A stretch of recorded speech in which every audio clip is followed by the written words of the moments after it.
वन्देऽहं श्रीगुरो श्रीपदकमलं श्रीगुरून् वैष्णवांश्च श्रीरूपसाग्रजातं सादरान्वितं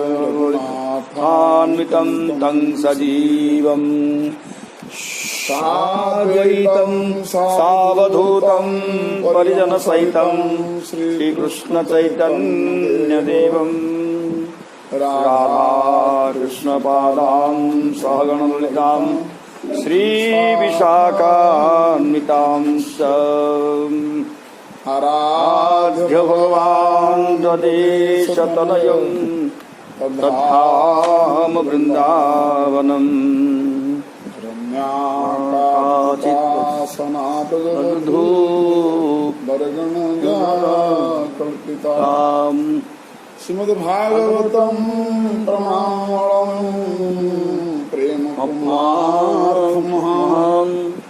श्रीचैतन्यमहाप्रभोन्मतमिदं तत्रादरो नापरः नाहं विप्र न च नरपति नापि वस्य न शूद्रो नाहं वह्नि न च गृहपति न वनस्तो जतेवा किन्तु प्रज्ञनिखिलपरमानन्दपूर्णमृताब्धे गोपी भर्तु पदकमलयो दासदासानुदासः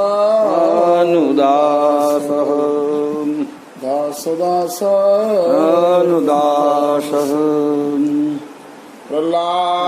प्रह्लाददाधारी तरलगदया लोकांशधारी नारी सुरश्री सुरसुरतया काकर्तार्जुनोऽभूत् इंद्रो वादिमृदङ्ग जय जय शर्करा कीर्तनते कुमारम्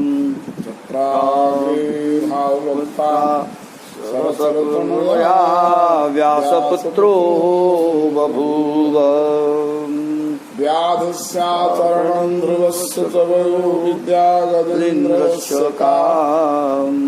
विजायामरूपमधिकं किन्तु सुदां धनम् वंशोपविदुरस्य जातपते उग्रस्य किं पौरुषम् भक्त्या तुष्यति केवलं न च गुणैः भक्तिप्रियो माधव भक्तिप्रियो माधव स्वामी वैकुण्ठे योगिनां हृदयेन च मद्भक्ता यत्र गायन्ति तत्र तिष्ठामि नारद प्रव्रजन्तमनुपेतमपेतकृत्यं द्वैपायनो विरहकातर आजुहावम् पुत्रेति तन्मयतया तरवोऽभिनेदु तं सर्वभूतहृदयं मुनिमानतोऽस्मि यस्वानुभावमखिल श्रुतिसारमेकम् अध्यात्मदीपमतितितीर्षतान्तमोन्दम् संसारिणां करुणयाः पुराणगुह्यम् तं व्याससूनुमुपयामि गुरुमुनीनाम् जन्माद्यस्य जदन्वयादितरतः चार्थेष्वभिज्ञस्वराट् तेने ब्रह्महृदाय आदिकवये मुह्यन्ति यत्सूरयः तेजो वारिमृदां यथा विनिमयो यत्र त्रिसर्गो मृषा धाम्ना स्वेन सदा निरस्तकुहकं सत्यं परं धीमहि धर्मः प्रोज्झितकैतवोऽत्र परमो निर्मच्छराणां सतां विद्यं वास्तवमत्र वस्तु शिवदं तापत्रयोन्मूलनम् श्रीमद्भागवते महामुनिकृते किं वा परेरीश्वरः सद्यो हृद्यवरोध्यते पृथिवी शुश्रूषुभिः तत्क्षणात् निगमकल्पतरोर्गलितं फलं सुखमुखात् अमृतं द्रवसंयुतं पिबत भागवतं रसमालयं मुहुरुः रसिका भुवि भावुका कल्पतरुभ्यश्च कृपा सिन्धुभ्य एव च पतितानां पावनेभ्यो वैष्णवेभ्यो नमो नमः। कात्यायनि महामाये महायोगन्यधीश्वरी नंद गोपसुतं देवी पतिं मे कुरुते नमः। सभी पुंसां परो धर्म यत्तो भक्तिरधोक्षजे अहेतुक्य प्रतिहता यात्मा संप्रसीदति। जय जय राधारमण जय जय नवल किशोर जय गोपी चित्तचोर प्रभो जय जय माखन चोर जय जय माखन चोर। सब श्रोता वैष्णवे करी नमस्कार सकले पद धूलिदेव मस्तके अमार। हरिशरणम। अथ तृतीय स्कंध 32वां अध्याय 33वां अध्याय।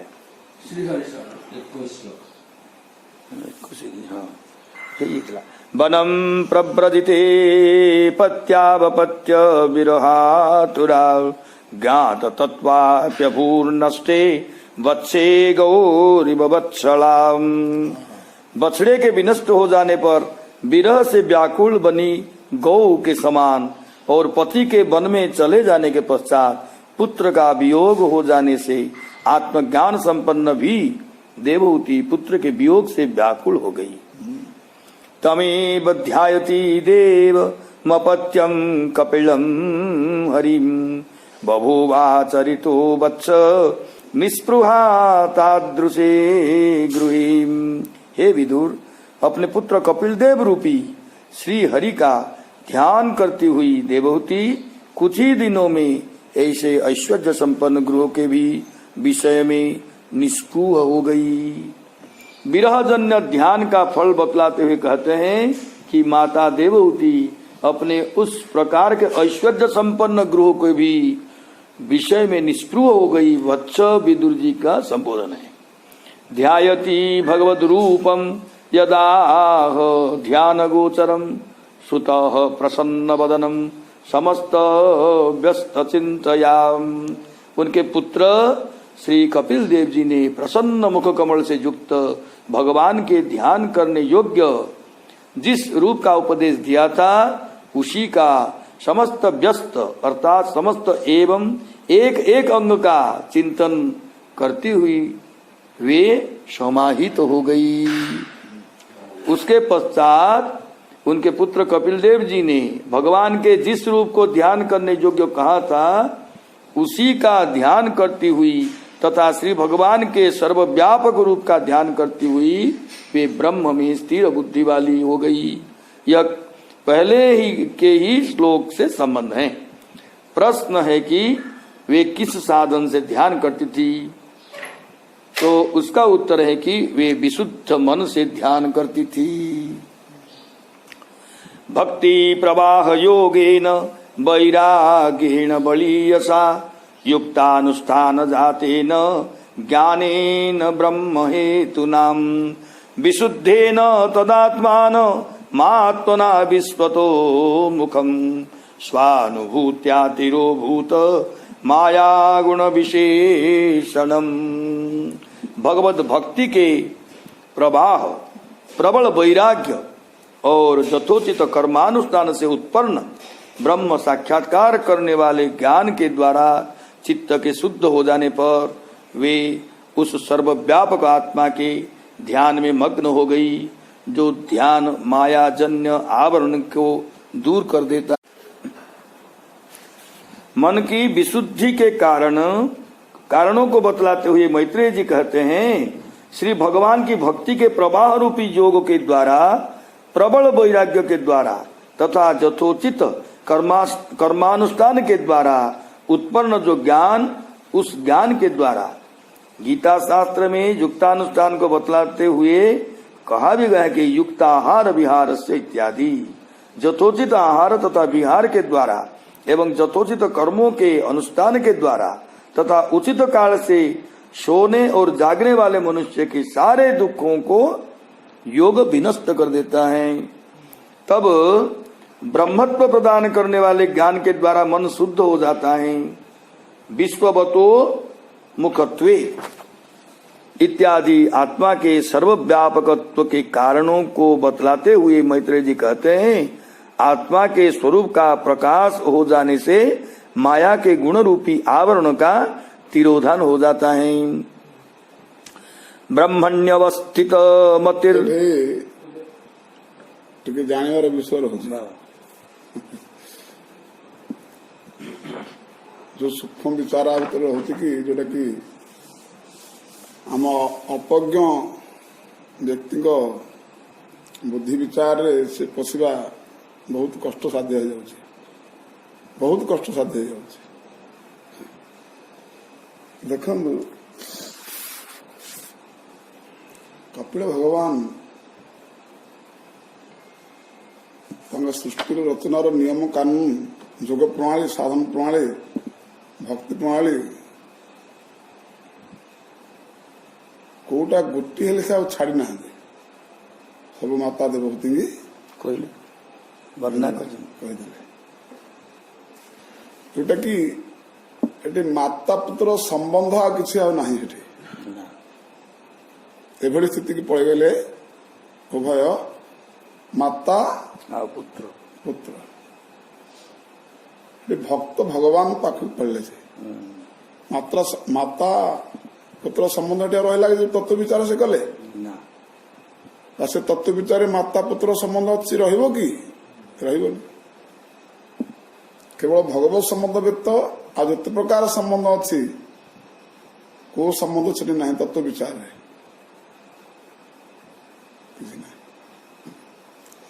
तेबे एपरी स्थिति रे ताको पूर्णता करी भगवान कपिल माता विदाय नहीं गले।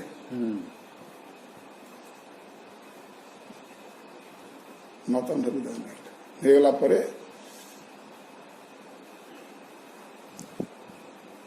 माता देवहूति भगवत वियोग कहले तो पुत्र वियोग आगुरी तो पति भी चली जाइछन्ती बण को पुत्र वियोग रे विषन्न हो गले दाम्पत्य जीवन रो जहा किछि घर करिणार गृहस्थ जीवन रो जहा किछि सुबितला सबुतरे माने विशेष विराग आसीगला,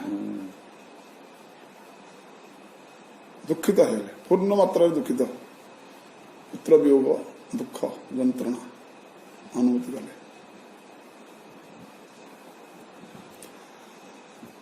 अनुभूति कला बेले जो यंत्रणा की यशोदा माँ अनुभूति कर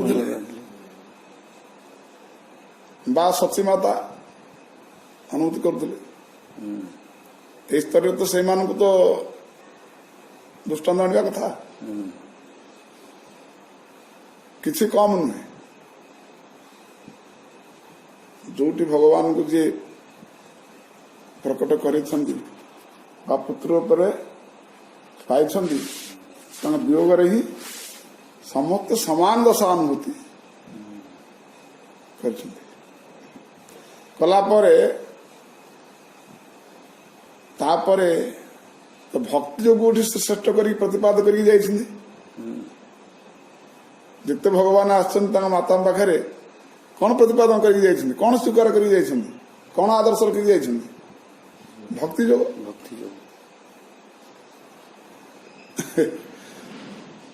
अच्छा ये भक्ति योग आम केमिति बुझिबा जे माता देवहूति किसी समय पर पुत्र प्रयोग पर भगवान कपिल जहा कही सर्वव्यापकता आत्मा ଏକ ଦେଶ ନୁହେଁ, ଏ ସର୍ବବ୍ୟାପକ ଦେଶ କାଳ ପାତ୍ରର ଊର୍ଦ୍ଧ୍ୱରେ ସେଇଟାରେ ସ୍ଥିତ ହେଇଗଲେ।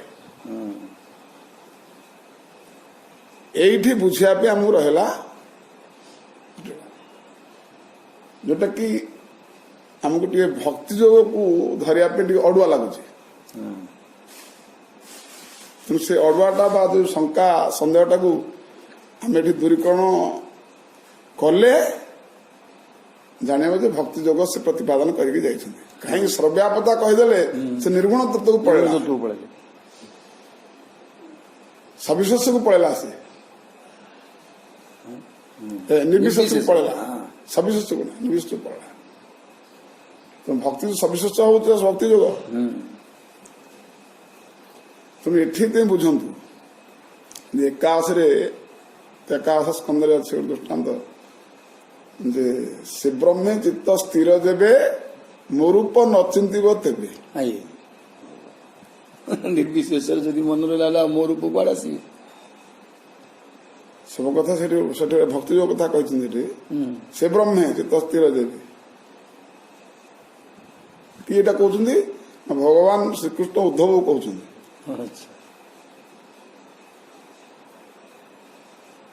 ଆଚ୍ଛା, ତାମାନେ ସେ କୋଉ ବ୍ରହ୍ମ କଥା ସେ ତାଙ୍କୁ କହିଛନ୍ତି? ବ୍ୟାପକତା ବ୍ରହ୍ମ କଥା କହିଥିବେ ଆଉ ନାଇଁ କି? ଯୋଉଟା କହିଲେ ମୋର ଏଇ ବର୍ତ୍ତମାନ ମୁଁ ଯୋଉ ତମ ସାମ୍ନାରେ ଠିଆ ହେଇଛି, ମୁଁ ଯେ କହୁଛି ମତେ ଆଉ ଚିନ୍ତା କରିବନି, ମୋର ଏଇଟା ରୂପ ନୁହଁ, ଏଇଟା ବାସ୍ତବ ମୋ ରୂପ ନୁହଁ, ଏଇ ରୂପରେ ମାୟା ମୋହ ଲାଗି ଯାଉଛି, ଆଉ ତୁମେ ସେ ରୂପକୁ ଚିନ୍ତା କରିବ। ଏଥିପାଇଁ ଏ ଭାବଟା ବୋଧ ହେଇଥିବ ବୋଲିକି ଆମର ଏଇ ବୁଝାବଣା ସବୁ ଥାଏ।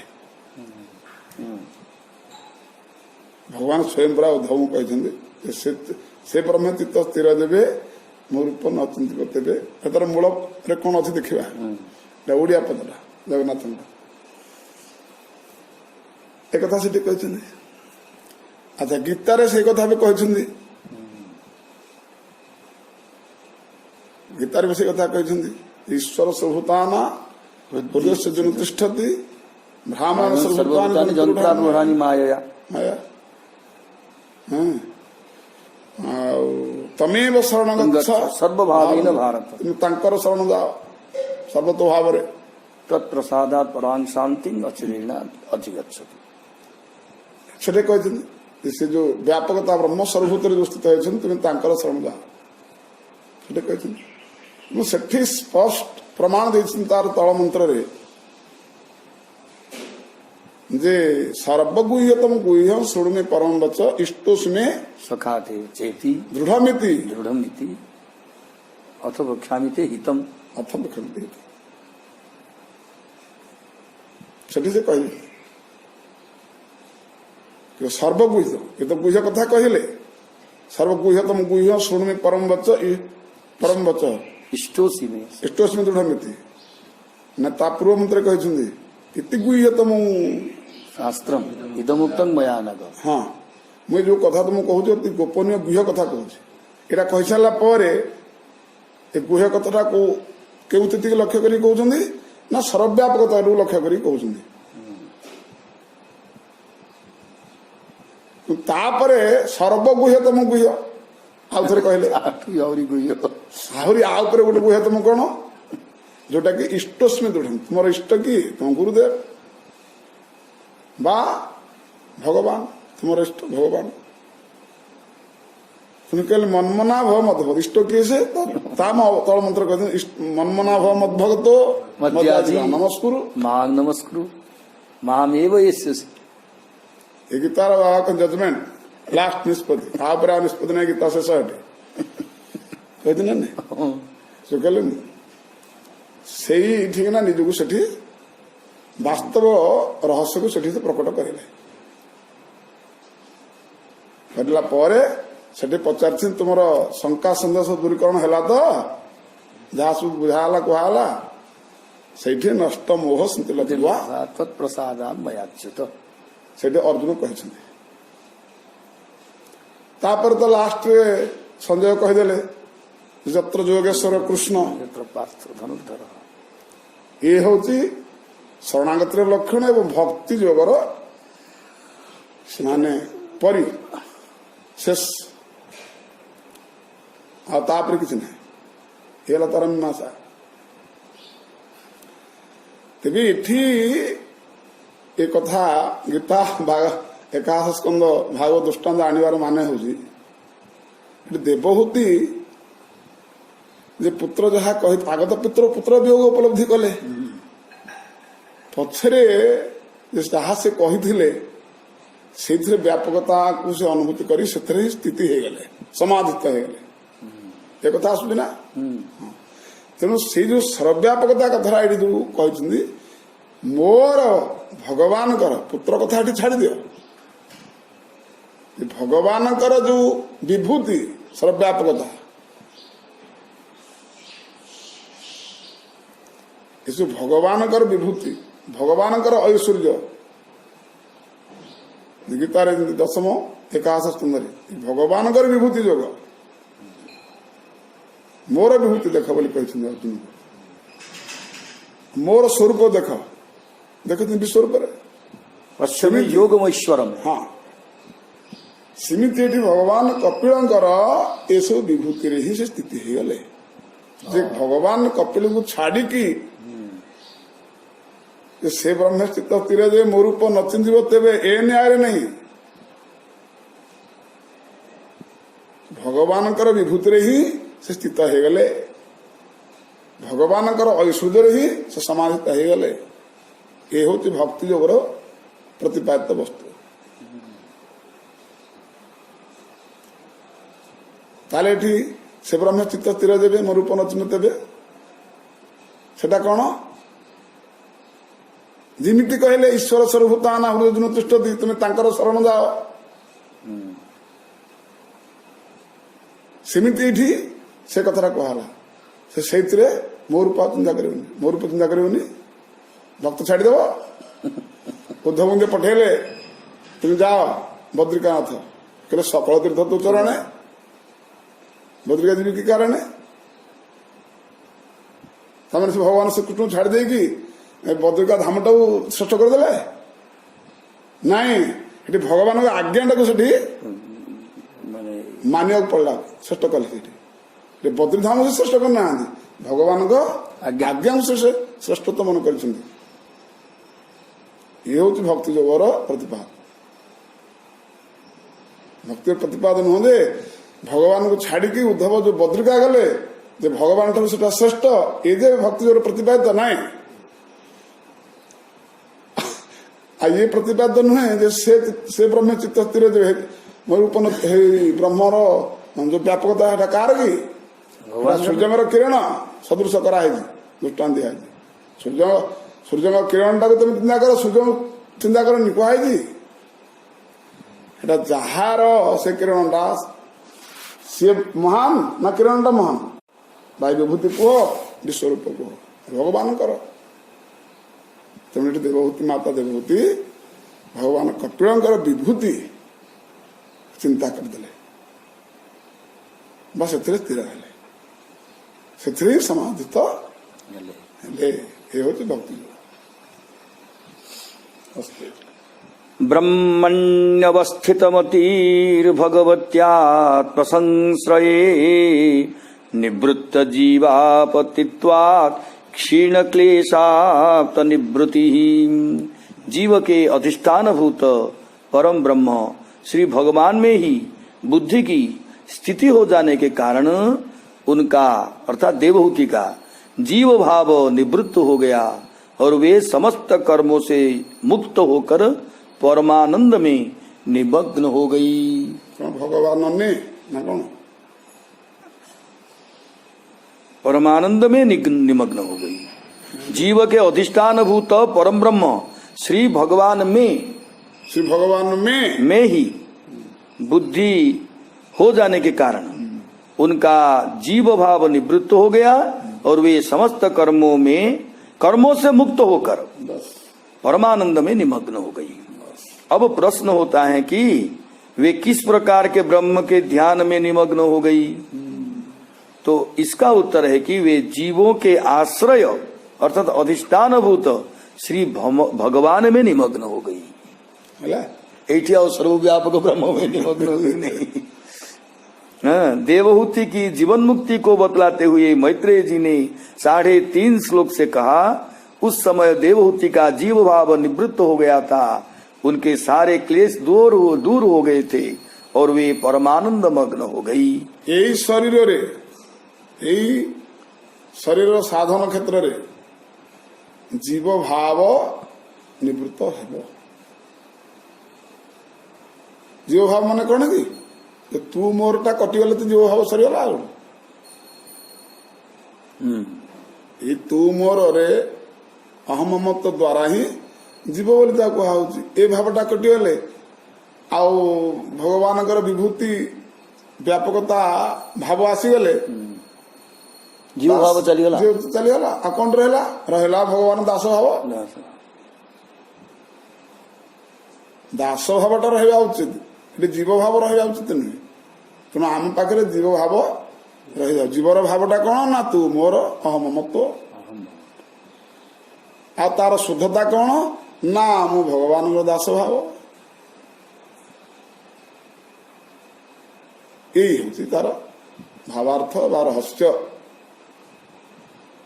उनको अपने देह का भी आभास मिट गया। ଆଉ ନିଜ ଦେହ ଆଭାସ ରହିଲାନି। ବାସ୍ ଆମକୁ ଏବେ ସାଧାରଣ ଭାବେ ପଢିଲୁ ଆମକୁ ଦୁଃଖ ଲାଗିଗଲା। ଯେତେବେଳେ ପାଠ କଲେ ସେଇ ଯୋଉ କିଛିଟା ଶ୍ଲୋକ ସେତେବେଳେ ପ୍ରକୃତରେ ଟିକେ ଦୁଃଖ ଆସିଗଲା ଯେ ସ୍ୱାମୀ ଚାଲି ଯାଇଥିଲେ ଆଉ ପୁଅ ବି ଚାଲିଗଲେ, ମା ଏକା ହେଇକି ଦୁଃଖୀ ହେଇଗଲେ ବୋଲି ଲାଗିଲା। କିନ୍ତୁ ସେମିତି ହେଲାନି। ଆକ୍ଚୁଆଲି ଦେଖିଲା ବେଳକୁ ହଠାତ୍ ଘଟଣା କଣ କରିଛି, ପୁଅ ଯେମିତି ନିର୍ଦ୍ଦେଶ କରିଥିଲେ ସେଥିରେ ଧ୍ୟାନମଗ୍ନ ହେଇକି ଧ୍ୟାନସ୍ଥ ହେଇକି ତାଙ୍କ ପୁଅଙ୍କର ହିଁ ବ୍ୟାପକତ୍ୱକୁ ଦର୍ଶନ କରିଦେଲେ ଏବଂ ତାଙ୍କୁ ହିଁ ସର୍ବମୟ ତାଙ୍କୁ ହିଁ ଦେଖିଲେ। ଏହା ଦ୍ୱାରା ଭାବନି ଯେ ଏ ଯୋଉ ବିରହ ଜନିତଟା ଆସିଲା ଏଇଟା ମାୟା ମୋହ ପଳେଇ ଆସିଲା କି? ନା, ନାଇଁ ସେଟା ଦରକାର। ସେଟା ଦରକାର। এটা কোন সাধারণ পুত্র ভাব বলে ভাবুছেন না কଣ? নাম তো পুତ୍ର ଭାବରେ ଆସିଗଲା ମୁହ। ମୋ ପୁଅ ରଖିଥାନ୍ତି ବା ହାତଟା କରିଥାନ୍ତି ଚାଲିଗଲା ଅସମୟରେ। ଏଇଟା ଏଇଭଳିଆ ବିରହ ଆସିଲା ତାଙ୍କର। ଏଭଳି ତତ୍ତ୍ୱ ଦର୍ଶନ ଯୋଉଟା କି ଯୋଗୀ ଋଷି ମାନଙ୍କର ମହାଗମ୍ୟ ସାଧନ, ମୁଁ ତାକୁ ଆଜି ପୁତ୍ର ରୂପରେ ପାଇଥିଲି ଚାଲିଗଲା। ଏ ଭାବ ଆମର କଣ ମୁଁ ଏତେ କଷ୍ଟରେ ପାଇଥିଲି, ମତେ ପୋଷିଲା ବେଳକୁ ପଳେଇଲା। ଆମର ହଉଛି ଏଇ ଭାବ। ତେଣୁ ଏ ଭାବର ଦୁଃଖ ଯନ୍ତ୍ରଣା ନୁହଁ, ସେ ଭାବର। नित्यारूढ़ समाधित्वात् परावृत गुण भ्रमा न सस्मार तदात्मानं स्वप्ने दृष्टमिवोत्थितः। सदैव समाधिस्थ रहने के कारण उनको विषयों के नित्यत्व की भ्रांति मिट गई। उन्हें अपने शरीर की भी यादगारी उसी तरह नहीं रही जिस तरह जगे हुए पुरुष को स्वप्न में देखे हुए शरीर की यादगारी नहीं रहती है। जीव भाव समाप्त हो जाने पर गुण तो विद्यमान ही रहते हैं, अतएव शरीर की स्मृति का न होने कैसे संभव है? तो इसके उत्तर में कहते हैं माता देवहूति सदैव समाधि में ही रहती थी, उसके कारण उनको संसार की नित्यता का भ्रम समाप्त हो गया। तद्देह परतः पोषोप्यकृश साध्वसंभवात् बभो मणिरवच्छन्नः सधूम इव पावक। उनके शरीर का पोषण भी दूसरे के ही द्वारा होता था, फिर भी उनके मन में किसी भी क्लेश के नहीं होने के कारण उनका शरीर दुर्बल नहीं हुआ। मैल से ढका हुआ भी उनका वह शरीर तेज के कारण धूम से आच्छन्न अग्नि के समान सुशोभित होने लगा।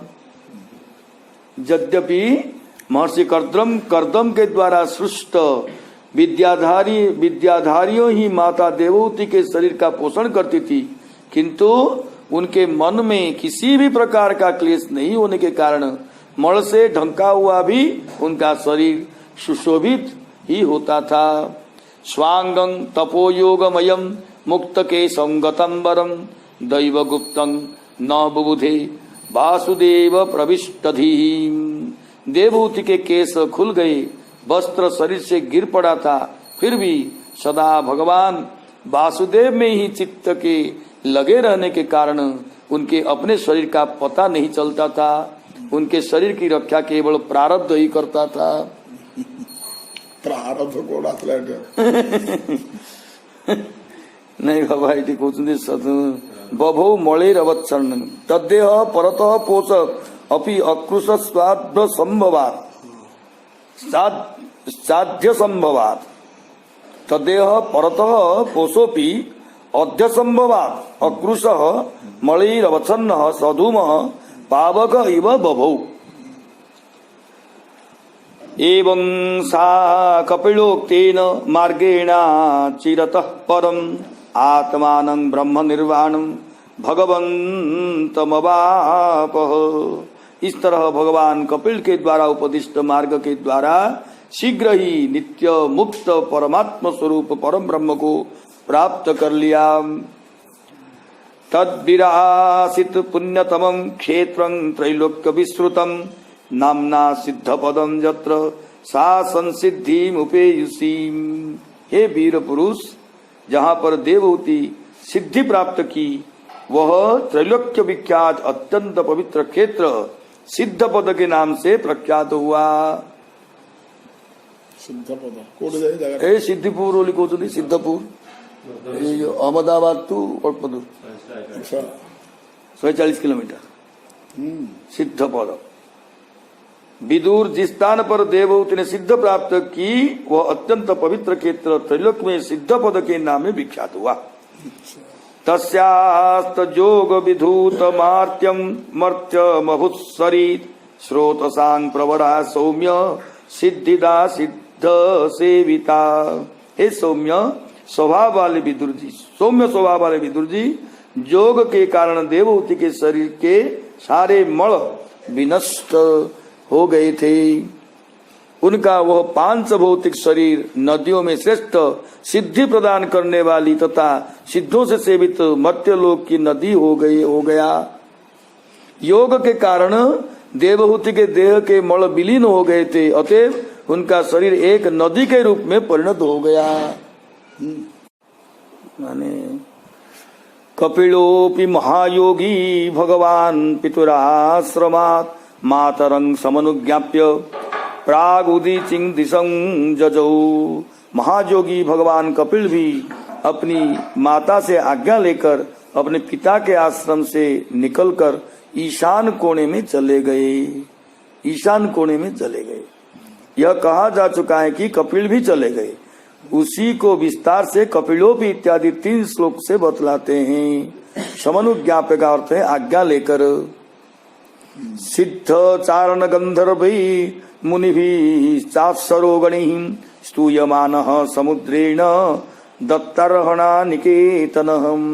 सिद्धों, चारणों, गंधर्वों, मुनियों तथा अप्सरा समूह के साथ समुद्र ने उनको रहने के लिए निवास दिया तथा उनकी पूजा की और स्तुति की। दत्तार्हण निकेतन पद का अर्थ है कि भगवान कपिल की समुद्र ने पूजा की और रहने का निवास स्थान प्रदान किया। आस्ते योगम समास्ताय सांख्याचार्यैरभिष्टुत त्रयाणामपि लोकानां उपशांति समाहितः। भगवान कपिल तीनों लोगों को शांति प्रदान करके सांख्य दर्शन के आचार्यों द्वारा स्तुति किए जाते हैं। वे योग मार्ग का अवलंबन करके वहीं पर समाहित हो गए हैं। त्रैलोक्य के शांति प्रदान करने के लिए ही वहीं पर समाधिस्थ हो गई। एठू इंगित होचंती जे समुद्र को पड़ी जाइछंती। कपिल भगवान जोटा कि हम कहते गंगा सागर को जाइछंती। हाँ कपिल आश्रम ना देखी कपिल मुनि आश्रम। हाँ एतन्निगदितं तात जत्पृष्टोऽहं तवानघ कपिलस्य च संवादो देवहूत्याश्च पावनहम्।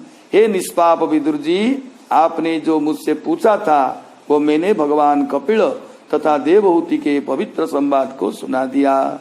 इस श्लोक के द्वारा मैत्रेय जी इस प्रकरण का उपसंहार करते हुए कहते हैं कि आपने जो मुझसे पूछा था उस भगवान कपिल और माता देवहूति के संवाद को मैंने आपको सुना दिया।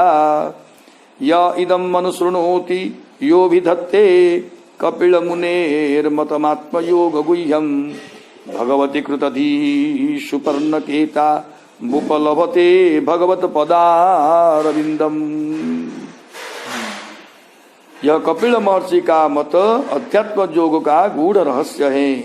जो पुरुष इसका श्रवण अथवा वर्णन करता है वो भगवान गरुड़ध्वज की भक्ति से संपन्न होकर श्री हरि के चरणारविंद को प्राप्त कर लेता है। इस तरह से श्रीमद् भागवत महापुराण के 18,000 श्लोक की वाली पारमहंस संहिता के 30वें स्कंद की कापिलेयोपाख्यान के अंतर्गत 33वां अध्याय का अनुवाद संपूर्ण हुआ।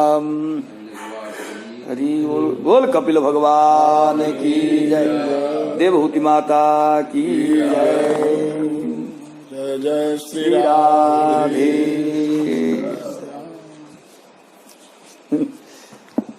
द्वितीय खंड सर।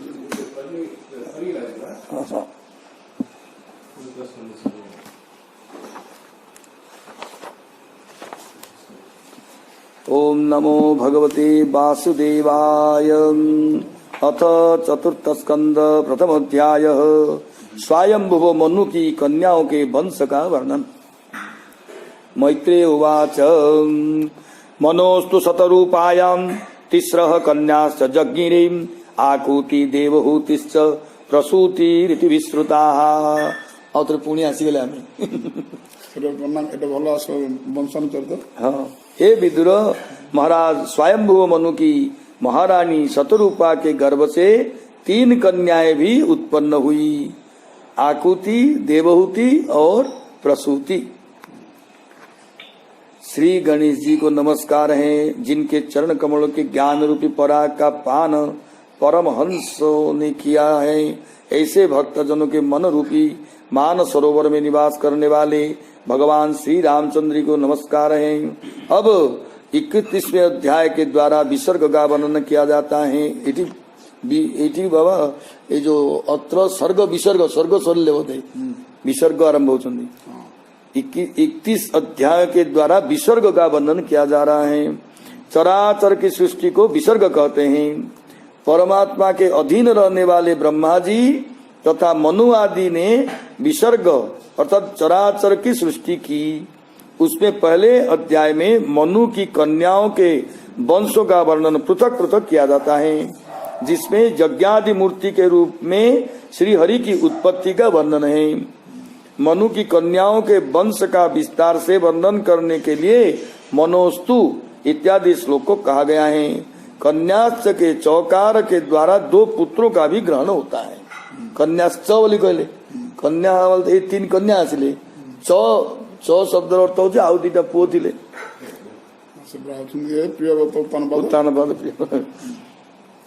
आकुतिं रुचये प्रादात् अपि भ्रातृमतिं नृपः पुत्रिका धर्ममाश्रित्य शतरूपानुमोदितः।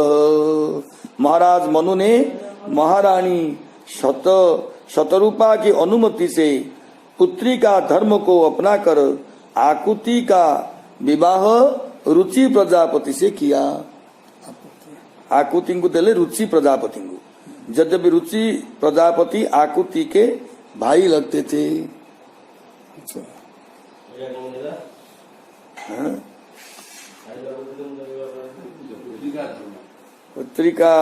पुत्रिका धर्म को अपना करो निकल। हाँ अच्छा इन नियम अच्छी अच्छा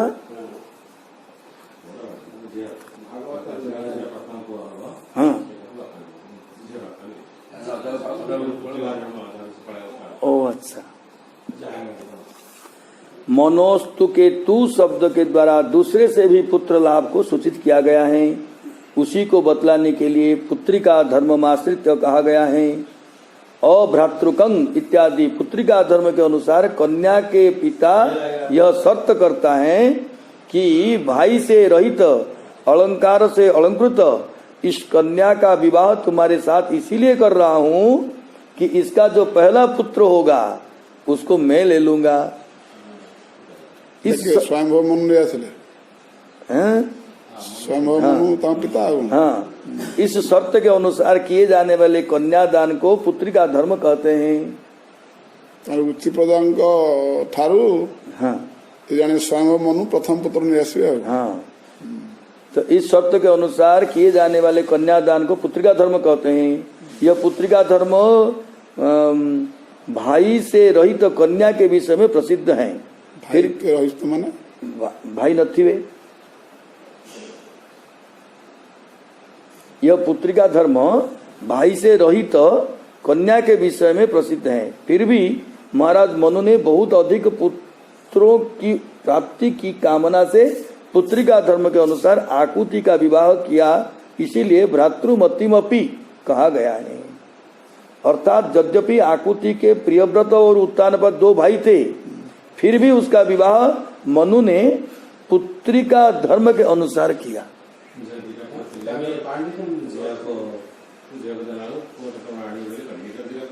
हाँ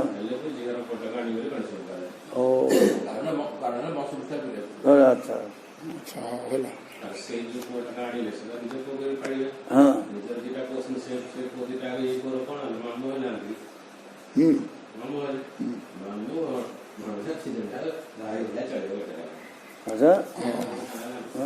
अच्छा अच्छा हाँ महाला नहीं हाँ भौणी रो पुओ भणजा आ भणजा ए माने से पुओ परिया रखिले आ ओ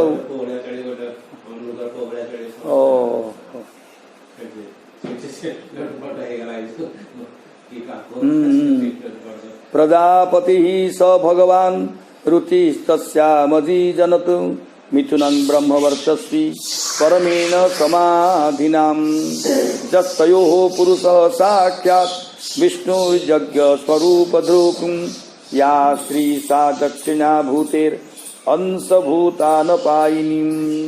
ब्रह्म तेज संपन्न वे भगवान रुचि प्रजापति परमात्मा के निरंतर चिंतन करने वाले आकुति के गर्भ से मिथुन पुत्रों के जोड़े को पैदा किया। उन दोनों में जो पुत्र था वो यज्ञ रूपधारी साक्षात भगवान विष्णु ही थे। जो स्त्री थी वह लक्ष्मी जी के अंशभूत तथा यज्ञ से कभी अलग नहीं रहने वाली दक्षिणा थी। अच्छा यज्ञ दक्षिणा यज्ञ और दक्षिणा एक साथ जोड़ी एक जन्म है। हाँ ताले जोड़ा को आने ना गोटा को आने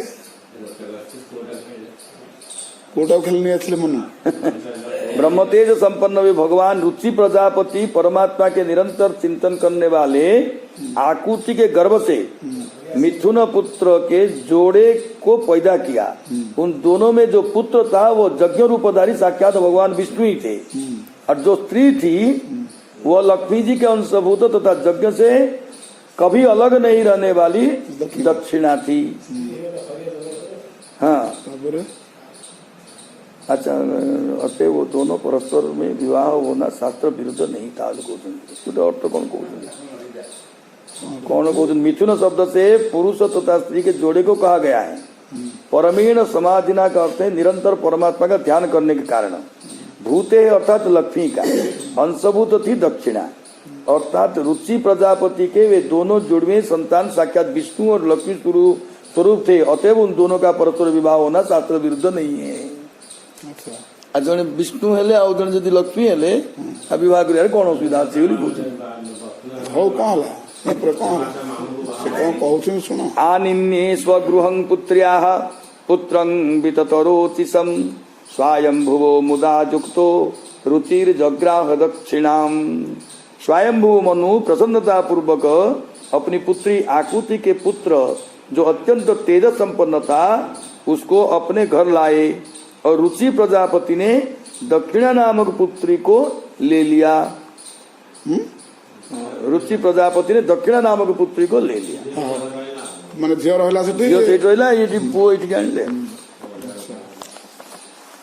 तां कामयानां भगवानुवाह जदुषां पतिः तुष्टायां तो समापन्नो जनय दवा दशात्मजान।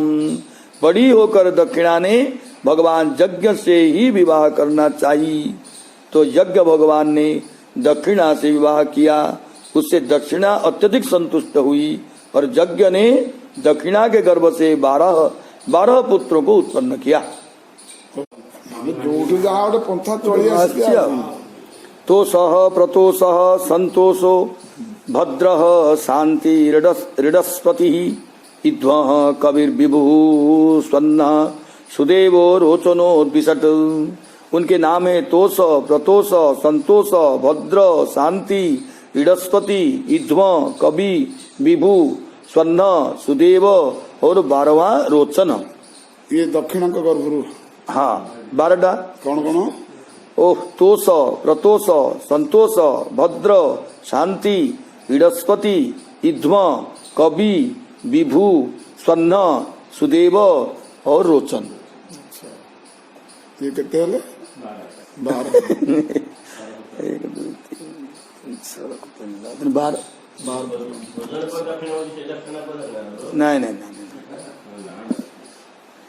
तुषिता नाम ते देवा आसन स्वायं भुवंतरे मरीचि मिश्रा ऋषयो यज्ञ सुरगणेश्वर प्रियव्रतोत्तान पादौ मनुपुत्रो महोजसौ तत्पुत्र पौत्र नप्तॄणा मनुवृत्तं तदंतरम।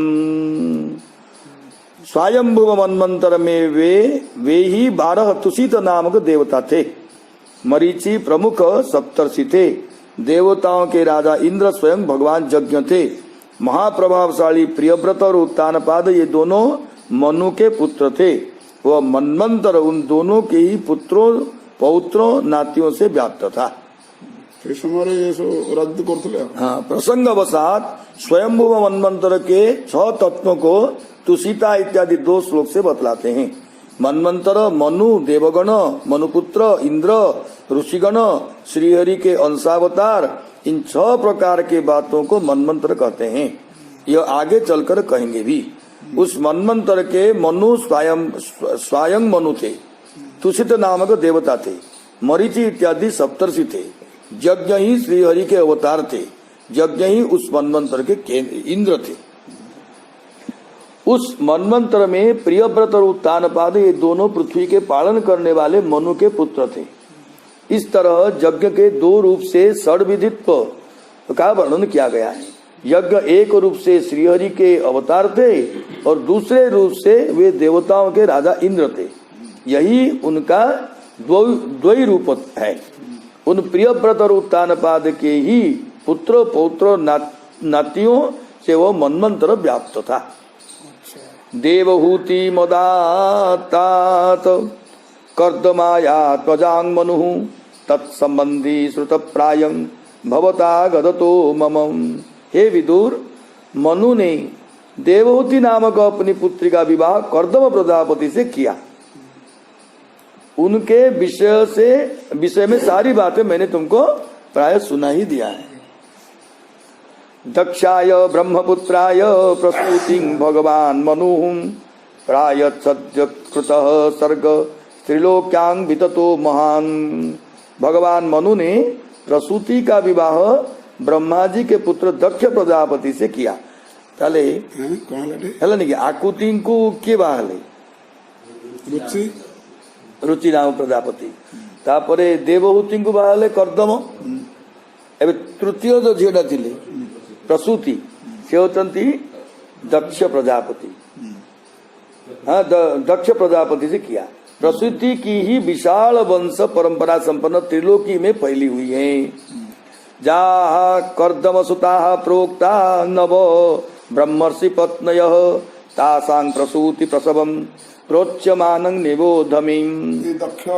हाँ हाँ हाँ ब्रह्मांकर जो 10 पुत्र भीतर जो दक्ष ना कौन महर्षि कर्दम प्रजापति की जो नव ब्रह्मर्षियों की पत्नियां कही गई है, उन सबों की वंश परंपरा के मैं बतलाता हूँ। हाँ हाँ पत्नी मरीचेस्तु कला सुसुवे कर्दमात्मजा कश्यपं पूर्णिमानं च जजोरापुरितं जगत। महर्षि मरीचि की पत्नी और कर्दम प्रजापति की पुत्री कला ने कश्यप और पूर्णिमा नामक 2 पुत्रों को जन्म दिया, जिनकी हाँ महर्षि मरीचि की पत्नी और कर्दम प्रजापति की पुत्री। तार माने कर्दम ऋषि माने ये जो देवती झी नव कन्या। अच्छा देवहूति प्रथम अच्छा से कला रुचि प्रजापति को दिया।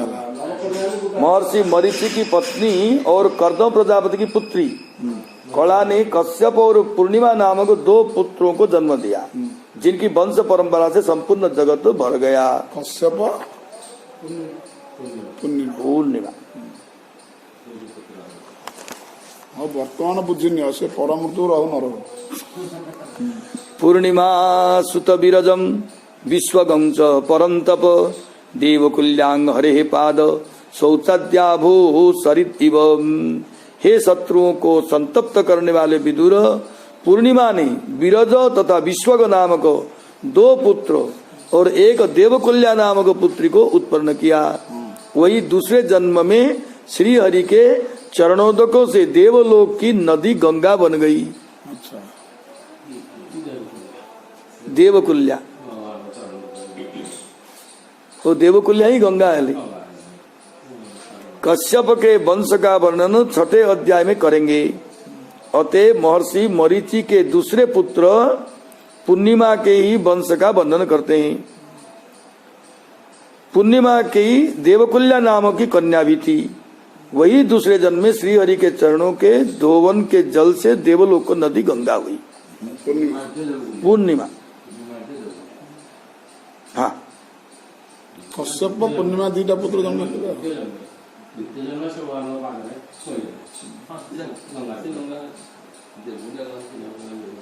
मरीचि ऋषिंकर दूसरे पुत्र पूर्णिमा। अत्रेहे पत्न्यनसूया त्रिजज्ञे सुयशस उत्सुतान् दत्तं दुर्वाससं सोम महात्मे स ब्रह्म संभवान। अत्रि महर्षि की पत्नी अनुसुया ने 3 पुत्रों को जन्म दिया।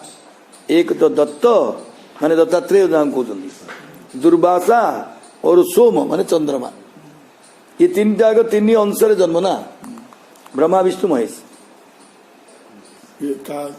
विष्णु अंश रे दत्तात्रेय और रुद्रंग अंश रे दुर्वासा और चंद्र ब्रह्मा। कहाँ जन्म हाँ अनुसुयांकर अत्रि ऋषि।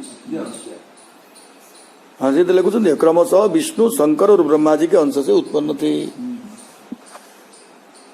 अत्रेर्गृहे विदुर उवाच अत्रेर्गृहे सुरश्रेष्ठाः स्थित्युत्पत्त्यन्त हेतवः किंचित् चिकीर्षवो जाता एतदाख्याहि मे गुरु। हे गुरु, आप मुझे यह बतलाइए कि जगत की उत्पत्ति, स्थिति और संहार करने वाले ये तीनों श्रेष्ठ देवता अत्रि मुनि के यहाँ क्या करने की इच्छा से अवतार ग्रहण किए। तो ब्रह्मणा नोदितः सृष्टा वत्रिर्ब्रह्म विदंबरः सह पत्न्या यजा वृक्षम कुलद्रिं तपसि स्थितः। ब्रह्मा जी के द्वारा सृष्टि करने के लिए प्रेरित होने पर ब्रह्मज्ञानियों में श्रेष्ठ अत्रि महर्षि तपस्या करने के लिए अपनी पत्नी के साथ वृक्षनाभ कुलाद्रि पर्वत पर गए। तस्मिन् प्रसूनस्तवक पला शाशोक काननीं बार्भिः स्रवद्भिर्रुदृष्टि निर्विन्ध्यायाः समन्ततः प्राणायामेन संयम्य मनो वर्षशतं मुनिः अत्तिष्ठदेकपादेन निर्द्वंदो नीलभोजनः। उस पलाश और अशोक के वृक्षों के वन में, जिसमें वृक्ष पुष्पों को गुच्छों से सुशोभित थे तथा उसमें निबंध्या नदी की जल की सब ओर से कड़कड़ ध्वनि होती रहती थी, उस वन में वे मुनिश्रेष्ठ प्राणायाम के द्वारा चित्त को बस में करके 100 वर्ष तक केवल वायु पीकर द्वंद्वों की परवाह किए बिना ही एक पैर पर खड़ा रहे। अत्रि मुनि उभय ना, तपस्या में संलग्न महर्षि अत्रि रुक्ष नाम कुलाद्रि पर चले। अत्रि दीनदयाल लिखा ले पत्र में, हाँ, अपनी पत्नी के साथ शरणम, हाँ हाँ, आगे तपस्या ना, आगे तपस्या, हाँ तपस्या, आग ब्रह्मचर्य पालन गुरुकुल पढ़ला पर तापर तुम ब्रह्मर्षि आड़क जीव कि गृहस्थ आड़क जीव सेटा पछ कथा। କିନ୍ତୁ ଆମେ ଆଗ ପାଠ ପଢିକି ଚାକିରି କଲା ପରେ କିନ୍ତୁ ବାହାର ହଉଛି କି ନାଇଁ। ସେତେବେଳେ ସେଇ ପାଠ ପଢା ନଥିଲା, ସେତେବେଳେ ଥିଲା ଆଗ ଆଗ ତପସ୍ୟା କର, ହଁ ତପସ୍ୟା କର। ତପସ୍ୟା ପରେ ତୁମେ ଯେତେବେଳେ ଜାଣି ସାରିବ ତୁମ ସୃଷ୍ଟି ବିଷୟରେ, ନିଜ ବିଷୟରେ, ଭଗବାନ ବିଷୟରେ, ତାପରେ ତୁମେ ଗୃହସ୍ଥ ହୁଅ ବା ସିଆଡେ ଯାଅ। ଯଦି ଗୃହସ୍ଥ ହବ ପୁଣି ଲାଷ୍ଟକୁ ସନ୍ତାନ ସନ୍ତତି ଉତ୍ପନ୍ନ କରି ପୁଣି ଲାଷ୍ଟକୁ ସେଇ ତୁମେ ଯିବ ବାନପ୍ରସ୍ଥ, ବାନପ୍ରସ୍ଥ ସନ୍ନ୍ୟାସ, ସନ୍ନ୍ୟାସ। ନାଇଁ ଯଦି ଗୃହକୁ ନ ଗଲ ସିଧା ଡାଇରେକ୍ଟ ଆଉ, ବାସ୍ ଡାଇରେକ୍ଟ ଏଣ୍ଟ୍ରି ପାସ୍ ଆଉ। ଆମେ ସେ ପାଠ ପଢୁନେ ତ, ଆମେ ତ ନାଇଁ ତ ମୂର୍ଖତା ଅବଶତ ସଂସାର କରିଦଉଛେ, ନାଇଁ ତ ଦି ଅକ୍ଷର ମିଥ୍ୟା କଥା ଠକବନ୍ଦୀ ବିଦ୍ୟା ଟିକେ ପାଠ ପଢିକି ଠକିବା ପିଇବା ତାକୁ ଏଇଟା ସାରିକି ଚାକିରି ଖଣ୍ଡ କରୁଛେ। ଏଥିରେ ବାନପ୍ରସ୍ଥ ବି ଆମର ନାହିଁ। ଆଉ ତାର ଫଳ ତ ଲାଷ୍ଟ ସମୟଟା ତାର ପନିଶମେଣ୍ଟ ଦିଆହବ, କୁତ୍ତା ହେଇକି ରହିବ ଘରେ ଆଉ। शरणं तं प्रपद्येऽहं य एव जगदीश्वरः प्रजामात्म समां मह्यं प्रयच्छत्पिति चिन्तयन्। जो जगदीश्वर हैं, मैं उनकी शरणागति करता हूँ, वे मुझे अपने ही समान संतान करें, इस तरह से विचार करते हुए वे तपस्या करते थे। तप्यमानं त्रिभुवनं प्राणायामैः दशाग्निना निर्गतेन मुनिर्मूर्ध्ना समीक्ष्य प्रभवस्त्रयः अप्सरो मुनिगन्धर्व सिद्ध विद्याधरोरगैः वितायमान यशस तदाश्रम पदम जजुः। प्राणायाम रूपी ईंधन से प्रज्वलित हुआ अत्रि मुनि का तेज उनके मस्तक से निकलकर त्रैलोक्य को संतप्त कर रहा है। यह देखकर अप्सरा, मुनि, गंधर्व, सिद्ध, विद्याधर और नाग जिनके यश का गान कर रहे थे, ऐसे उनके आश्रम में तीनों जगत पति गए, माने ब्रह्मा विष्णु महेश आसिले। तत्प्रादुर्भाव संयोग विद्योतीत मनः मुनि उत्तिष्ठनेक पादेन ददर्श विबुधर्षवान्। उन तीनों देवताओं का एक साथ प्राकट्य के संयोग से अत्रि मुनि का मन प्रकाशित हो गया और एक ही पैर पर खड़े हुए उन्होंने तीनों देवताओं को देखकर कहा, प्रणम्य दंडवत भूमा मुपतस्थेर हणांजलि वृष हंस सुपन्न स्थान स्वैहि स्वैहि चिन्ह स्वचिन्हितान। वे भूमि पर दंड के समान लौटकर उन लोगों को प्रणाम किया और हाथ में पुष्प आदि लेकर क्रमशः बैल, हंस तथा गरुड़ पर बैठे हुए तथा अपने अपने चिन्ह कमंडलु, त्रिशूल तथा चक्र हाथ में धारण किए हुए उन तीनों देवताओं का पूजन किए। कृपावलोकेन हसद्वदनेनोपलम्बितान् तद्रोचिषा प्रतिहते निमील्य मुनिरक्षिणी। तीनों मुनि महर्षि का कृपा पूर्वक देख रहे थे और उनके मुख पर मंद मुस्कान की रेखा थी। उन देवताओं के तेज से मुनि की आंखें चौंधी आ गई और उन्होंने अपनी आंखें मूंद ली। भगवान हास्य की रेखा से युक्त मुख वाले वे देवता मुनि को कृपा पूर्वक देख रहे थे। उसके कारण उन तीनों देवताओं की प्रसन्नता प्रतीत हो रही थी। उन तीनों देवताओं के तेज से मुनि की आंखें चौधिया गई और उन्होंने अपनी आंखों को मूंद ली। चेतस तत्प्रवणं जुंजन स्तावे संघतांजलि श्लक्ष्णया सूक्तया वाचा सर्वलोक गरीयसः। अपने मन को उन तीनों देवताओं में लगाकर तथा हाथ जोड़कर महर्षि ने हाथ जोड़कर सभी लोकों में श्रेष्ठ उन तीन देवताओं की मधुर और सुंदर वाणी से स्तुति की। अत्रिरुवाच विश्वोद्भव स्थिति लयेषु विभज्यमानिर्माया गुणैरनुजुगं विगृहीत देहां ते ब्रह्मा विष्णुगिरिशा प्रणतोऽस्म्यहं वस्तेभ्य क एव भवतांग इहोपहूत। प्रत्येक कल्प के प्रारंभ में जगत की उत्पत्ति स्थिति और संहार करने के लिए माया के सत्वगुण आदि का विभाग करके जो भिन्न भिन्न शरीर धारण करते हैं वे ब्रह्मा विष्णु और महेश आप लोग हैं। मैं आप सब लोगों को प्रणाम करता हूँ।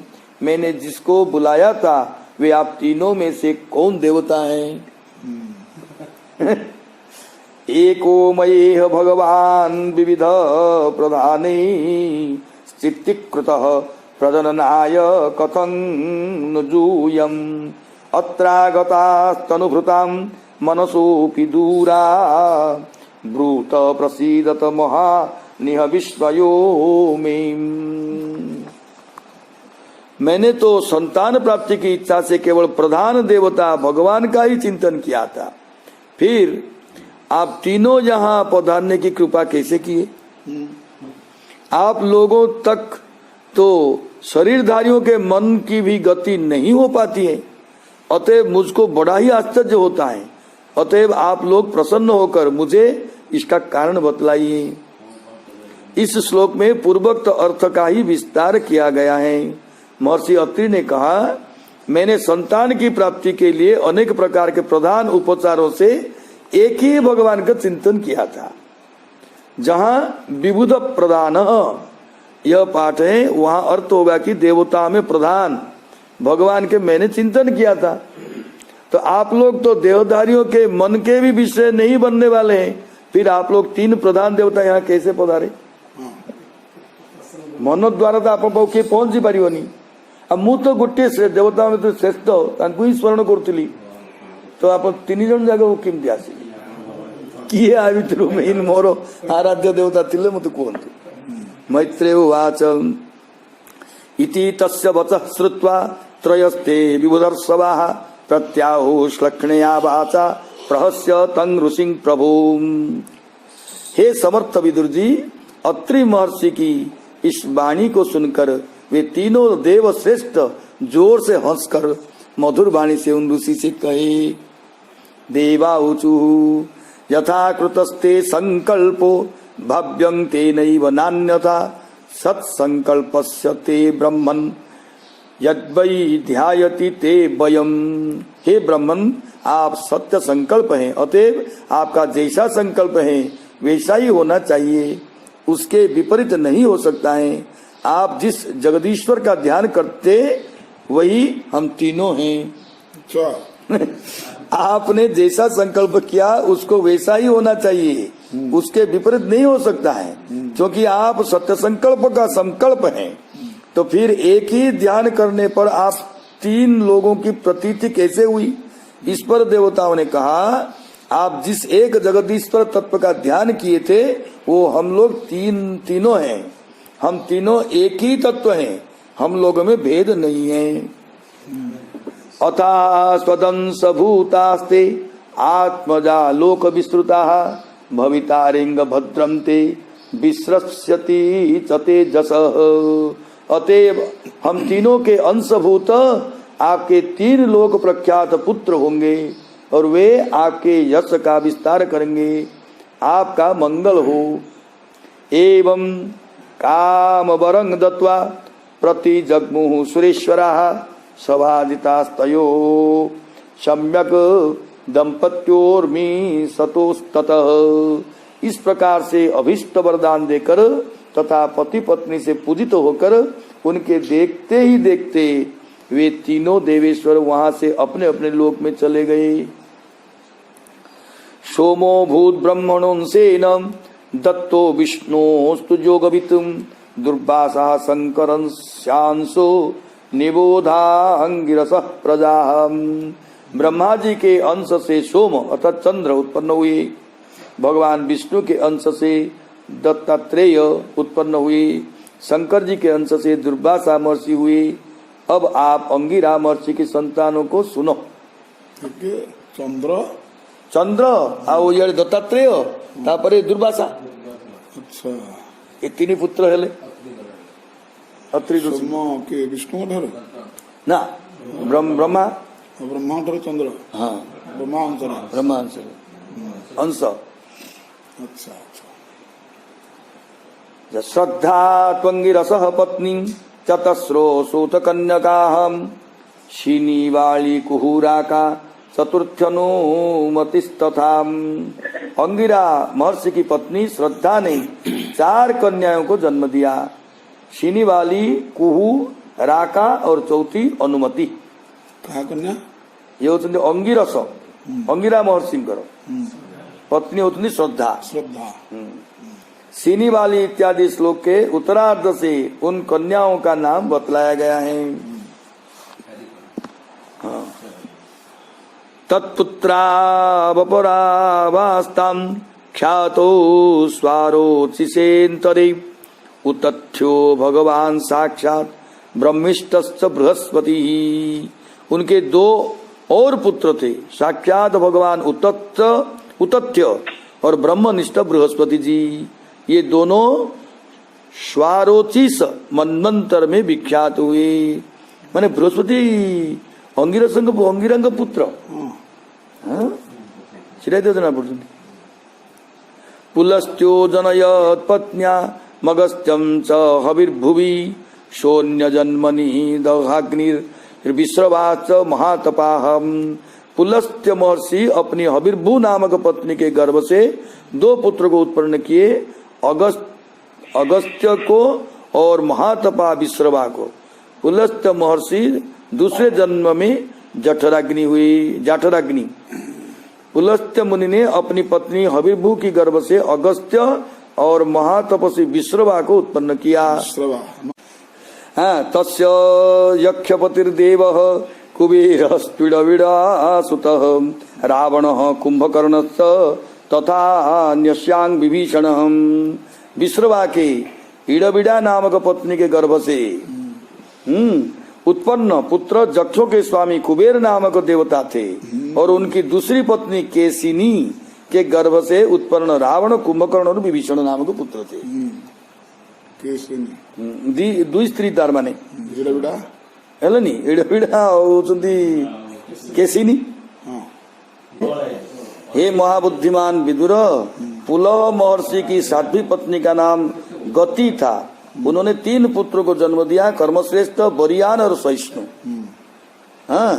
पुलह से गतिर्भार्या त्रीनसूत सती सुतान कर्मश्रेष्ठं बरियांसं सहिष्णुं च महामते। हे महाबुद्धिमान विदुर, पुलह महर्षि की 7वीं पत्नी के नाम गति था। उन्होंने 3 पुत्रों को जन्म दिया, कर्मश्रेष्ठ, बरियान और सहिष्णु। क्रतोरपि क्रिया भार्या बालखिल्या नसूयत ऋषीन् 60 सहस्राणि ज्वलतो ब्रह्म तेजसा। महर्षि क्रतु की भी पत्नी क्रिया ने ब्रह्म तेज से दीप्यमान 60,000 बालखिल्य ऋषियों को जन्म दिया। 60,000 छुआ ये बालखिल्य आसिक मले मरीगले कपिल ओ जो से माने नहीं तो ସେମାନେ ସଗର ଜାଗର ପୁଅ ଜାଗ ନା ଏଇ ମାନେ ତ ଏମାନେ ହିଁ କଣ ऊर्जायां जज्ञिरे पुत्रा वसिष्ठस्य परन्तप चित्रकेतुर प्रधानास्ते सप्त ब्रह्मर्षयो मलाहम। हे परन्तप विदुर, वशिष्ठ की पत्नी ऊर्जा, ऊर्जा माने अरुंधति, अरुंधति के गर्भ से चित्रकेतु आदि 7 विशुद्ध चित्त वाले ब्रह्मर्षिगण पुत्र उत्पन्न हुए। चित्रकेतु आदि 7 पुत्र एटा विषय आपण कहउतिले, किंतु एई चित्रकेतु सेई चित्रकेतु नहंती। हाँ, चित्रकेतु सुरोचिश्च विरजा मित्र एवच उल्बणो स्त्री के अरुंधति अन्य नाटी कहले ऊर्जा। अच्छा। चित्रकेतु सुरोचिश्च विरजा मित्र एवच उल्वणो वसुभृध्यानो द्युमान शक्त्यादयो परेम। महर्षि वशिष्ठ के पुत्रों के नाम है चित्रकेतु, सुरोचि, विरजा, मित्र, उल्वण, वसुभृद, यान और द्युमान। शक्ति इत्यादि उनकी दूसरी पत्नी के गर्भ से उत्पन्न थे। वो आउटी पत्नी थी।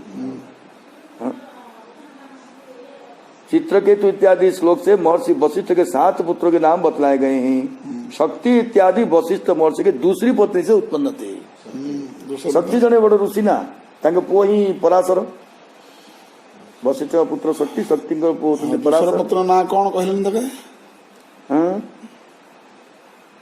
नहीं, महर्षि अथर्वा की पत्नी के नाम चित्ती और उन्होंने नहीं तो लगा चित्रकेतु इत्यादि श्लोक से महर्षि वशिष्ठ के 7 पुत्रों का नाम बतलाए गए हैं। वशिष्ठ को 7टा पुओ ना कहले।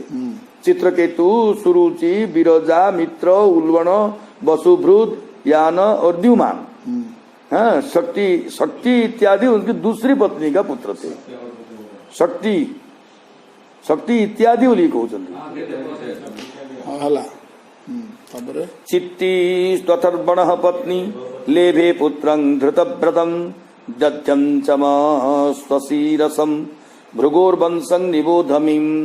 महर्षि अथर्वा की पत्नी का नाम चित्ती। अथर्वा महर्षिंकर तांका स्त्री का नाम था चित्ती था। उन्होंने एक दध्यंग माने दधिति नामक पुत्र को उत्पन्न किया। उनका दूसरा नाम अश्वशिरा था। अब आप मुझसे महर्षि भृग के भृगु ना भृगो के वंश को सुनो। भृगु ख्यात्यांग महाभाग पत्न्यांग पुत्रा नदी जनतुम धातारं च विधातारं श्रियं च भगवत पराम। महाभाग भृगु अपनी पत्नी ख्याति देवकी के गर्भ से धाता एवं विधाता नामक 2 पुत्र और भगवत परायण श्री नामक पुत्री को उत्पन्न किया। भृगुंकर भृगु ऋषिकर पुत्र तो शुक्राचार्य हो। महर्षि भृगु ने ख्याति नामक पत्नी के गर्भ से धाता और विधाता नामक 2 पुत्र और श्री भगवत परायण श्री नामक पुत्री को उत्पन्न किया। आयतिं नियतिं चैव सुते मरुस्तयोरदात् ताभ्यां तयोरभवतां मृकंड प्राण एव च। मेरु नामक ऋषि ने अपनी आयाति एवं नियति नामक पुत्रियों का विवाह धाता और विधाता से कर दिया और धाता और विधाता के उन दोनों के गर्भ से मृकंड और प्राण नामक पुत्र उत्पन्न हुए। मार्कंडेयो मृकंडस्य प्राणाद् वेदशिरा मुनिः कविश्च भार्गवो यस्य भगवान उसना सुतः। मृकंड महर्षि के पुत्र मार्कंडेय हुए और प्राण महर्षि के पुत्र वेदशिरा हुए। भृगु महर्षि के एक पुत्र का नाम कवि था। उनके पुत्र उसना शुक्राचार्य। तार माने भृगु महर्षिंकर पुत्र नाम कवि, कविंकर पुओ हेले तार माने ये तो नाती है शुक्राचार्य। तो एते मुनयः क्षत्रलोकान् सर्गैरभावयन् एष कर्दमदो हित्र संतान कथितस्तवम्। हे विदुर, उन सभी मुनियों ने अपनी सृष्टियों के द्वारा सृष्टि का विस्तार किया। इस तरह से मैंने आपको महर्षि कर्दम की पुत्रियों के पुत्रों के संतान को सुनाया। शृण्वतः श्रद्धानस्य सद्यः पापहरः परः प्रसूतिं मानवीं दक्ष उपयेमे यजात्मजः। श्रद्धा पूर्वक सुनने वालों के पापों के यह सद्य विनष्ट कर देने वाला है। आमर पाप रहिले जेबे जेते ऋषि मुनि तांकर पुओ तांकर केते स्त्री थिले केते पुओ हले सुनिया मात्र के पाप सब क्षय जो गले। मनु की पुत्री प्रसूति के साथ ब्रह्मा जी के पुत्र दक्ष ने विवाह किया। ओ प्रसूति से तो गले प्रथम देवहूति तापर आकुति सरले। ये प्रसूति जो थिले ये हेले दक्ष प्रजापति को बाहा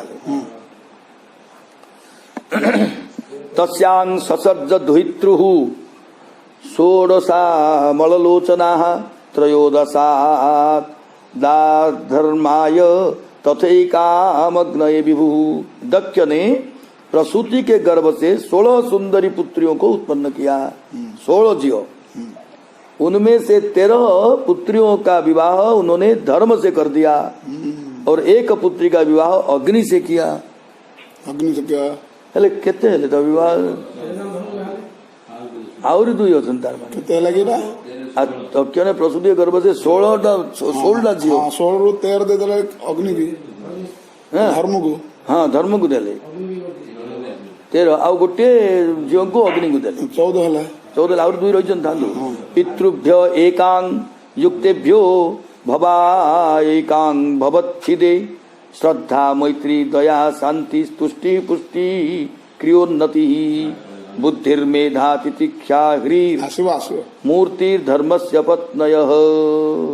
दक्ष ने एक पुत्री का विवाह समस्त पितरों से किया, एक पुत्री का विवाह समस्त पितरों से किया और एक पुत्री का विवाह संसार के बंधन काटने वाले शंकर जी से किया। हाँ हला नहीं ओले ये दुई हे गले। हाँ 15-16 है लारो। ओहो हेलो शंकर भगवान 13 धर्म एक अग्नि उठाउछन्ति पितर पितर आउ शंकर। शंकर श्रद्धा मैत्री दया शांति तुष्टि पुष्टि क्रिया उन्नति बुद्धि मेधा तितिक्षा ह्री और मूति, ये 13 धर्म की पत्नियां हैं। ये सब जाए तो गुण जाएगा। हाँ कौन गया तो गुण था गुण। हाँ एरा गुण गुण जा परा ए शरीर शरीर गोटे घर हे घर भितर आसो रही।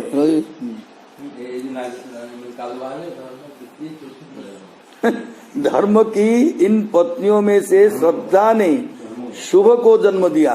हला देखो देखो धर्म धर्म जाग बहुत से पुओ जाग होती दया मैत्री क्षमा। हाँ धर्म की इन पत्नियों में से श्रद्धा ने शुभ को जन्म दिया, जो श्रद्धा आसला से शुभ ही हो। हाँ दिया मैत्री ने प्रसाद देखो प्रसाद मैत्री जुटी श्री प्रसाद आसी प्रसाद बोले बाबा प्रसाद माने आनंद ना हो। हाँ। मन प्रसाद। हाँ प्रसाद कृपा कृपा। और दया ने अभय को जन्म दिया। शांति ने सुख को जन्म दिया, सुख। तुष्टि ने मुद को जन्म दिया, मुद मुदे आनंद। हाँ तुष्टि रु मुद। और पुष्टि ने स्मय स्मय को जन्म दिया। हाँ योगं क्रियोन्नतिर्दर्पमर्थं बुद्धि रसूयत मेधा स्मृतिं तितिख्यातु खेमं ह्रीहि प्रश्रयं सुतम। क्रिया ने जोग को, उन्नति ने दर्प को, उन्नति जो हो दर्प आसी जीव। बुद्धि ने अर्थ को, बुद्धि की खटे मनीष अर्थ संग्रह करती ना नहीं। और मेधा ने स्मृति को, तितिक्षा ने खेम को और ह्री इन्हें प्रश्रय नामक पुत्र को उत्पन्न किया। ह्री माने लज्जा ना प्रश्रय माने विनय। हाँ मूर्ति ही सर्वगुणोत्पत्तिर नर नारायण वृषि। सभी गुणों के उत्पत्ति स्थान मूर्ति देवी ने नर और नारायण इन दोनों ऋषियों को जन्म दिया। मूर्ति देवी धर्म को पत्नी जन्म दिया। बड़ा सुंदर है, बड़ा सुंदर गुण जागरु गुण जाग। जजोर जन्मन्यदो विश्व मभ्यनंद सुति सुनिवृतम मनांसी ककुभो बाता प्रसेदु सरितोद्रय दिव्यवाद्यंत तुर्याणि पेतु कुसुम वृष्टय मुनय स्तुष्टुस्तुष्टा जगुर्गंधर्व किन्नराः नृत्यन्ति स्म स्त्रियो देव्य आसीत परम मंगलम देवा ब्रह्मादयः सर्वे उपतस्तुरभिष्टभिः। उन दोनों ऋषियों के जन्म के समय संपूर्ण विश्व अत्यंत सुख का अनुभव करते हुए प्रसन्न हो गया। माने ये जो नर नारायण सर्वगुणोत्पत्ति का अर्थ जिसमें सभी गुणों की उत्पत्ति होती है, ऐसी मूर्ति देवी ने नर और नारायण नामक दोनों ऋषियों को जन्म दिया। हाँ उन दोनों ऋषियों के जन्म के समय संपूर्ण विश्व अत्यंत सुख का अनुभव करते हुए प्रसन्न हो गया। भक्तों के मन, दिशाएं, वायु, नदियां और पर्वत सबों में प्रसन्नता छा गई। आकाश में मंगलमय वाद्य बजने लगे। आकाश से पुष्पों की वृष्टि भी इस समय हुई। संतुष्ट हुए मुनिजन स्तुति करने लगे। गंधर्व और किन्नर गण गीत गाने लगे। अप्सराएं नृत्य करने लगी। उस समय अत्यंत मंगल हुआ तथा ब्रह्मा आदि सभी देवताओं ने भगवान की स्तुति की। देवाऊचु माने नर नारायण को जन्म रे देखु जो मायया विरचितम निजयात्मनीदम खे रूप भेदमिव तत् प्रतिचक्षणाय एतेन धर्म सदने ऋषि मूर्तिनाद्य प्रादुश्चकार पुरुषाय नमः परस्मै। जिस तरह निरूप आकाश में गंधर्व नगर आदि रूपों की कल्पना कर ली जाती है, उसी तरह जिन्होंने अपने स्वरूप के अंदर ही इस जगत की रचना अपनी माया के द्वारा कर ली है और अपने स्वरूप को प्रकाशित करने के लिए इस समय धर्म के गृह में ऋषि विग्रह के साथ अपने आप को प्रकट किया है, उन परम पुरुष को हमारा नमस्कार है।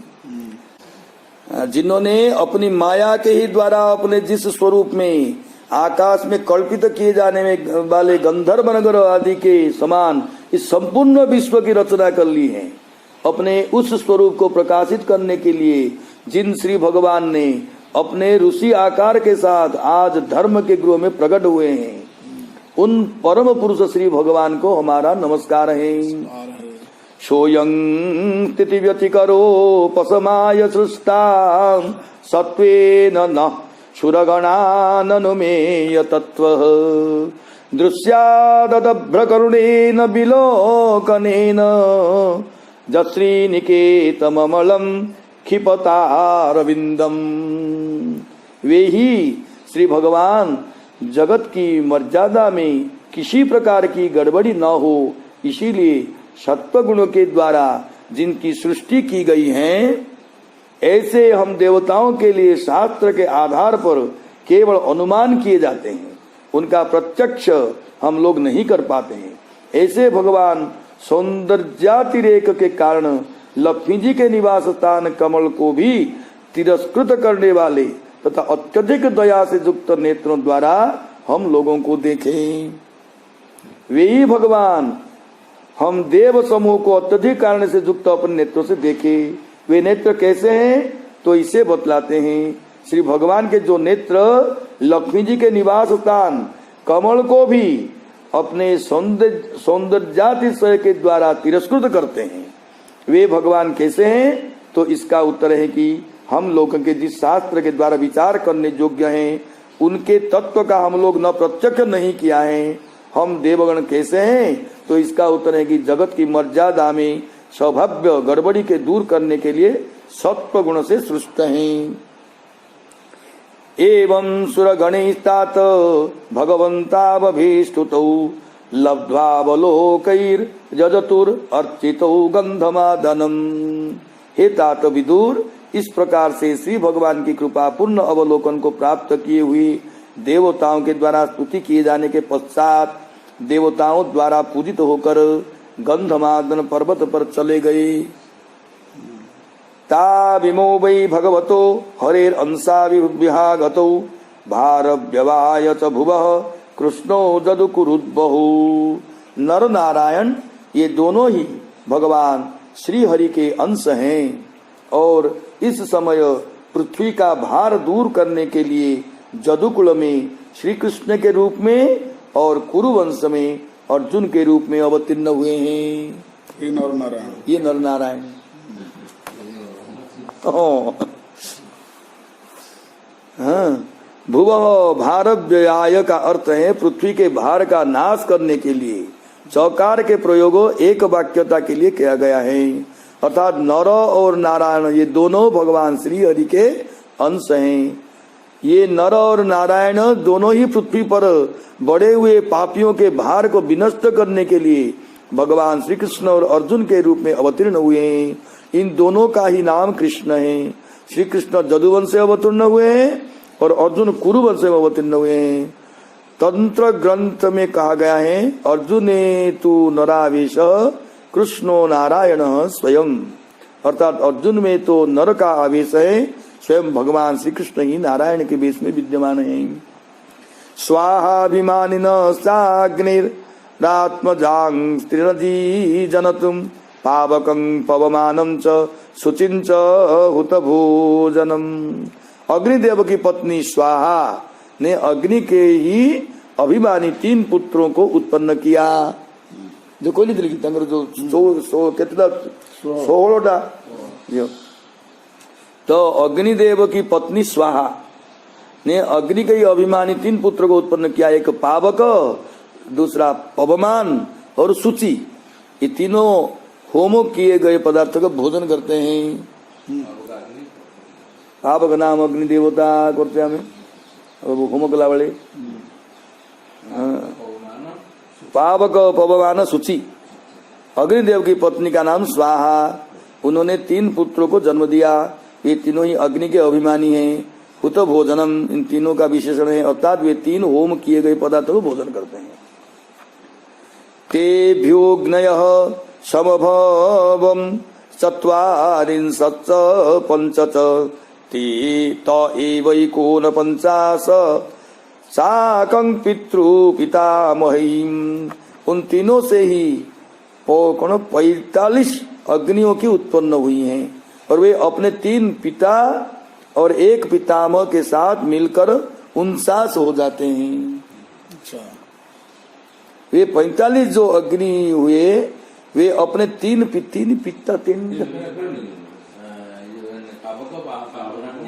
वो तंकर अच्छा सूची हेलो अग्नि 4 मैंने 45 49 तो पवन अच्छा ना।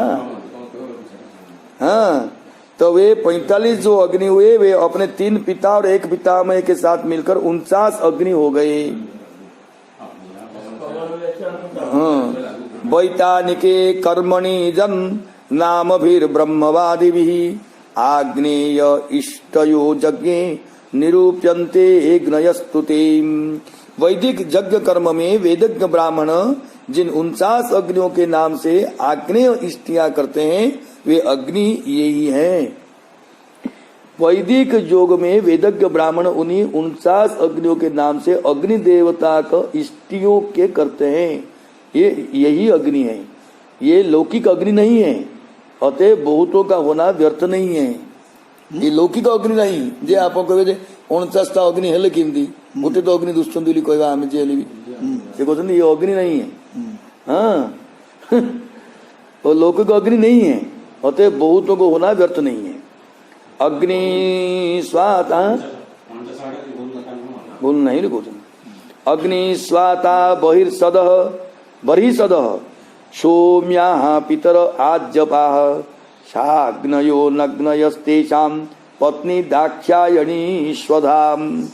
अग्निस्वाता बरिषद सोमप आज्यप ये सभी पितृगण हैं। ये साग्निक भी हैं और निरग्निक भी हैं। इन सबों की पत्नी दक्ष पुत्री स्वधा है।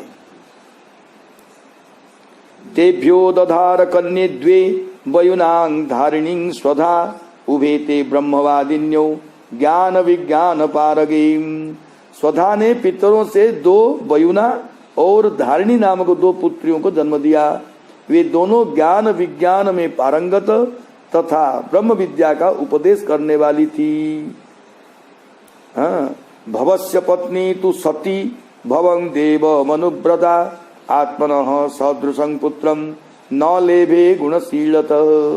महादेव जी की पत्नी सती थी, वह हर प्रकार से शिव जी के सेवा में संलग्न रहती थी। उनको अपने गुण और शील के अनुरूप कोई पुत्र नहीं हुआ। शंकर जी के पत्नी सती शंकर जी के सेवा में संलग्न रहती थी, फिर भी वह अपने गुण तथा शील के समान पुत्र को नहीं प्राप्त कर सकी। पितर जब प्रतिरूपे स्वे भवाया नागसे रुषा अप्रौढ़ेवात्मनात्मान मदहाद्योग संजुता। निर्दोष शंकर जी के विरुद्ध अपने पिता दक्ष के प्रतिकूल आचरण करने के कारण उन पर क्रोध करके युवावस्था में ही उन्होंने योग के द्वारा अपने शरीर का स्वयं त्याग कर दिया। पहले पूरा विस्तार रहा। इस तरह श्रीमद् भागवत महापुराण के चतुर्थ स्कंद के भावातीत करने में टीका प्रथम अध्याय व्याख्या संपन्न हुई। राधा रमण हरि गोविंद जय जय, राधा रमण हरि गोविंद जय जय, राधा रमण हरि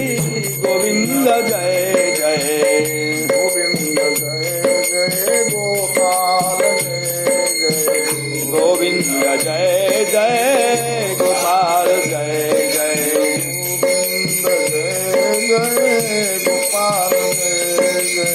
गोविंद जय जय, गोपाल जय जय,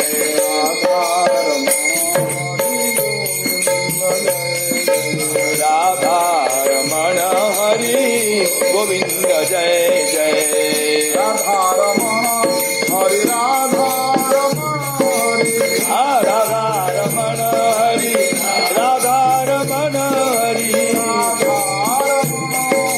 राधा रमण हरि, राधा रमण हरि, राधा रमण हरि गोविंद जय जय, राधा रमण हरि गोविंद जय जय,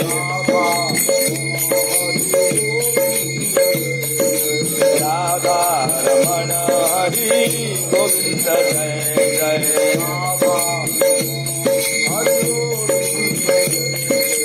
राधा रमण हरि गोविंद जय जय, राधा रमण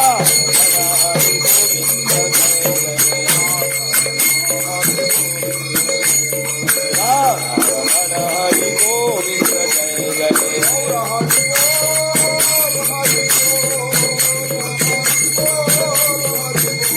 हरि बोल हरि बोल, हरि बोल हरि बोल,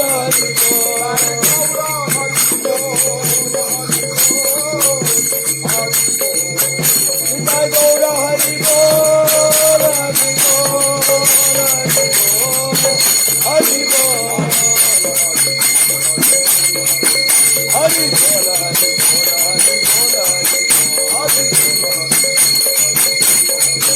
हरि बोल हरि बोल, हरि बोल हरि बोल, हरि बोल हरि बोल, हरि बोल हरि बोल, हरि बोल हरि हरि हरि बोल, हरि बोल हरि बोल, हरि हरि हरि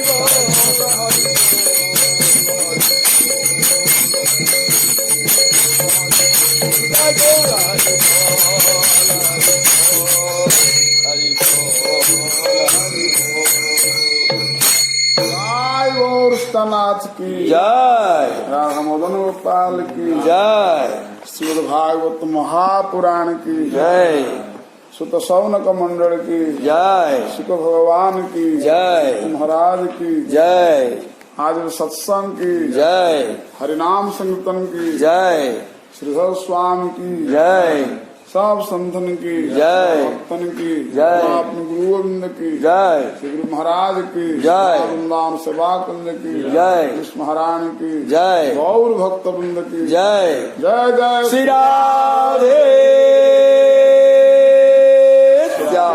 हिताय गौर हरि बोल, श्री गुरु प्रेमानंद हिताय गौर हरि हरि बोल। है ना?